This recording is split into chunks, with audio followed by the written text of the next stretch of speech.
It's Pillow Talk, Pillow Talk, Pillow Talk, hey. Pillows and playing video games. Welcome back, everyone, to Pillow Talk. We are making progress, babies. We're making progress, bedbugs. Woo! Just had a weird burp in my mouth. But to go off a previous thing I was talking about, see, you like how I had that ready to go? It was just like, I got this. I was going off acne. So my siblings have dodged the pretty awful thing known as acne, and all of my friends have too. I don't know why mine has been so bad. I swear it's like a genetic thing. I've tried 3 different acne products. It was Neutrogena, Proactive, and then like Clearasil or something. Oh, then I think there was another one like Crystal Clear. I don't know. I think he gives me a Miracle Seed. Are you gonna give me a Miracle Seed? Yeah, Miracle Seed. Thanks, bro. And they didn't work. And then I tried like 3 different acne medications, and I finally went on Accutane at the summer of my junior year, so going into my senior year. And that just like dries your face out completely, opens all, like, well, it doesn't open all your pores, but pulls everything to the surface. And you just like break out constantly because you're like draining yourself. And I was just breaking out. I had these nasty scabby zits, and I just, no self-confidence. And that's where a lot of like my lack of self-confidence and cowardice, I guess you could say, comes from, is from that, because I would just see myself as like a toad. Like I'd look in the mirror and I'd just see a toad, and I would hate it. And I'd hate it a lot. Ooh, I think I might catch this guy. Yeah, I think I'm gonna catch him. Damn it, never mind. And I would hate myself a lot, and I think that's a lot where like my self-criticism comes from, and that is due to that time in my life. And I went on Accutane, like every month you had to go get your blood drawn, because there's a thing in Accutane that is very detrimental to your health, and it's now on the like a watch list thing where you see it on commercials where it's been banned or whatnot, or you have to sign a release or like a waiver to use it. And it just fucks up your body so much just to like look pretty. And so after I used that for next year or two, like my acne was fine, but then it was starting to come back, and it was frustrating because I would use like all these topical gels for it that were prescribed by the dermatologist, and I would go and tell them that nothing is working, and they wouldn't help me. They'd just say like, oh, okay, here, we'll apply this cream, and then come back in like 6 months, and I'd keep doing that, and nothing worked. And then I finally said, my mom was taking me there, and I just said, I'm sick of it. I can't do this anymore. So we switched like 3 dermatologists because I couldn't take it. It was driving me absolutely nuts. And I was just like afraid to show my face, and you should never be afraid to show your face. You just have to love yourself, and I couldn't take it anymore. And so I was complaining to my mom, like, I can't take it. And like my mom said one of the things that impacted me a lot as a kid was she was telling me, yeah, she knew it was frustrating me, and she knew how much I was suffering because of it, but she said it was and I'm getting chills thinking about it right now, she said it was one of the bravest things she's ever seen, is dealing with that severe acne. And granted, there's a lot of people who deal with a lot worse than I did, but you know, I'm a teenager at the time, so that's all that matters. And my mom said that. I know my mom said that, and you know, she's a mom, so she's supposed to say that. Not supposed to. A lot of moms don't. I saw that and I was like, oh, thank you, Mom. Thank you for acknowledging my suffering, you know? Like, thank you for realizing, like, you know how much it has, an impact it has on me. And I know that meant a lot. And so we went to a lot of other things a lot of other dermatologists to try a lot of medications, and we found this one in Grand Rapids, and it kind of was working. So I was on a topical and a different pill, but I just got so sick of applying the topical on every night, and then so sick of taking this medication every day, and la la la. And then I finally told the lady that I was like, you know, it's not working. It's nothing will work. It's like whatever you're doing is not helping. And of course, they get super offended by it because I would bring up, you know, I've done my own research. I've like changed my diet, and I've tried different products from, you know, the other side of the globe that have been helping a lot. And then of course, as an American doctor, completely shuts out the fact that anything in the East from that's not from America would work. She threw that out the window. Was like, no, you gotta try the. So I just stuck to one pill, this one medication that I would take, and I finally ran out of that medication probably a month and a half ago,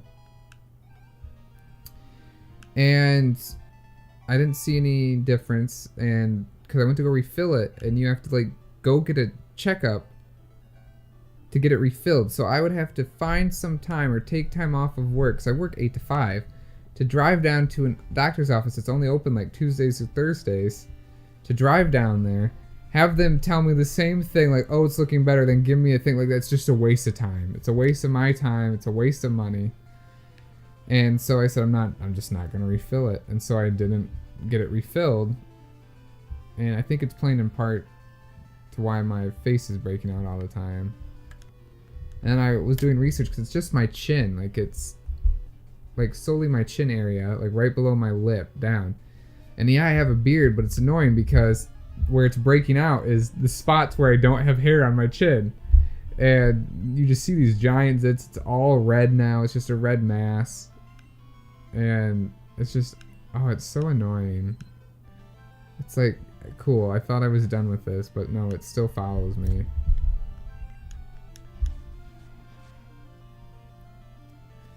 But whatever. I do wish when I was younger, I wish I knew about concealer and makeup, because I use concealer now, and it provides more, like, people are always like, don't use makeup because you're beautiful the way you are, but makeup has an empowering effect on one who is quote unquote not up to beauty standards. Like, yeah, it's a double-edged sword. Like, yeah, you're using it to look like the generic, or to look prettier, to look like how people think you should look. But from my point of view, I'm using it to cover up blemishes that stop me from avoiding eye contact with people. Like, when I have big zits, they're noticeably, and people are like close to me and they're looking at me in the eyes, I can't look at them because I don't want them to see my acne. And it's just like, yo, like, you shouldn't be doing that. So you're covering them up. You're empowering yourself. So if you like using makeup, keep using it. And guys, you can use makeup too. Like, don't let anyone else tell you otherwise. Sure, you'll be made fun of, but who the fuck cares? You feel better about yourself. And the people who are making fun of you for makeup just don't understand. They're closed-minded. They've been bottlenecked. You know, they're not open. So go you. Go you. I need to buy more concealer now that I mention it. But I also read, because I've been trying to change my diet to help with acne, but I don't know what in my diet is causing it. Because I know soy, for example, causes me to break out big time, even though I love soy. Oh, my Lisa's evolving. This is fantastic. Into Angsty Quilava. This is so cool. Wait for it. Oh, look at it. Look how fucking adorable it looks. This sprite looks so much better than the other sprites now, like the current gen ones. Oh, it looks so cool. But I forgot. Oh, and then another thing I was looking at, like, why is my chin breaking out? I was googling this online, and a lot of it's like hormone-wise, like your hormones might be out of whack or whatnot. And I was thinking maybe it's because, I was in a little stint where I was, jerking a lot. Okay, let's be completely honest. And that, I don't know how much that jerking off impacts your hormones. Like, I know if you get horny, you just want to get it out, but it's like a release of hormones. So maybe that's like amplifying testosterone or I don't know what, and dumping it in the chin area. I have no idea. Or maybe it's because I have a beard. But if I shave my beard, there'll be a lot more acne to see. I don't know. It's like a whole thing. And then you think about it too much. And like, why am I thinking about this when I could be thinking about world peace or world hunger or something? I don't know. I don't fucking know. No, because we're just fighting Magikarps. I do want the Gyarados, because you can't get the red Gyarados. Yeah, I want that. I want that. I want that. Fuck your splash, bro. Go suck a fat one, dude. Yeah, I told him. I told him. That's my little acne story. So ever make fun of someone's acne, or because there's a lot of people who just have perfect skin and it's just like I don't touch my face at all because of it too, you know. But don't make fun of people, just in general. Be mindful, realize what they're going through, what they're thinking, and accept them for who they are, all that jazz. God, level 15 Magikarp? Jesus. I don't think he learns Tackle yet, does he? I don't know. Oh, look at that. Spoke too soon.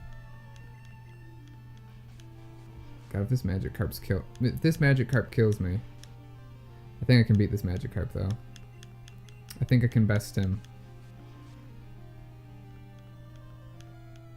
Ah! Oh, I got it. I got it. Boom. Right there. That's the sweet spot. That's the G. That's where you stroll. God. Oh. But yeah, if you see, the whole thing about not jerking off, it's so fun. It feels good. And yeah, I don't know, because I've read a lot of articles and watched, not read a lot, but read some articles and watched some videos about, you know, like the no jerk off challenge or whatever. Where they don't jerk off for X amount of days, and they say that there's a noticeable difference. Like you become more focused. You become clearer, you know, your face is brighter. So maybe that's it. Maybe I should start the no jerk off challenge. Does that include sex though? I mean, you can't say no to sex. If you have a lovely man or woman wanting to have sex with you, would you say no to that? That, like, how could someone say no to that? So I don't understand that. How could someone say no to having what's the word? Consensual sex. I don't know. Okay, so I'm wording this wrong. Okay, so let's say you've been dating someone. Okay, so throw out what I was saying about sex earlier. Why would you say no to someone who wanted to have sex with you? I'm throwing that out. That can be taken out of context. What I meant was, let's say you're dating someone, or you're in a relationship, or you're just going on a few dates, or just in general, if you're going to like ask someone out, or say no to someone, and they're not like your quote unquote type or whatever. Which you'll eventually grow out of, you know. You'll learn to love all people, like just, you know, finding nice people, which is a crazy thing about getting older. That aside, if you're dating someone or going out with someone, and they express, you know, being sexually attracted to you, and they like you for who you are, why would you say no to like having sex with them, or no to dating them, you know? Like, give them a chance. Like, they are showing that they like you as a person. That's a lot. Oh shit, I should be fighting this thing as a level with 6 HP. Supersonic. God, Supersonic can go suck a fat one. And it always fascinates me how people can be, you know, dicks to each other that way. How women are men and men and men and women and women. I don't know, just... like, if some person came up to me and was like, hey, do you want to go out with me? Like, what? And I wasn't dating someone at the time. I mean, that's a reason, I guess, to say no to someone who's interested in you. but saying no about that, like why? Like, what are you gonna lose? You know, what are you gonna lose besides realizing you don't like the person? I don't know. It's just it fascinates me on a molecular level. No, not on a molecular level, but whatever. You know. Oh, is this guy a trainer? Well, anyway, next time on Pillow Talk, we're hopefully going to be making it to. Well, we are going to be making it through that one cave. I forget what the cave's called, and then we'll be fighting what's his dick? The bug dude. The guy with Scyther. God, having a Scyther would be rad in this game. Anyway, see you guys. See you, babies.